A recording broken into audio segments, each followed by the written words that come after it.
Hello guys, welcome back to the channel. In this today's video, I'm going to show you how you can repost someone else's Instagram story.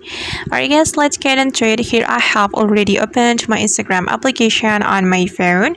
And if you want to repost someone else's Instagram story, you have to be tagged or mentioned in someone else's Instagram story. And after you have been mentioned, you will get the notification on your Instagram direct message. So you can go to your Instagram direct message on the top right corner of your screen. And as you can see, this is the account who mentioned me in a story. So we can just tap on the account like this, and we can simply tap on add to your story.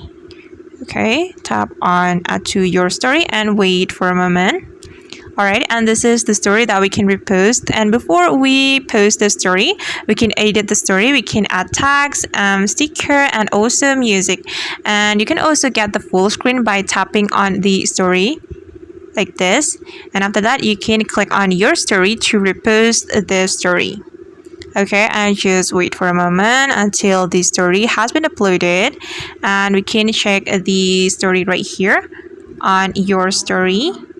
I'm going to tap on it.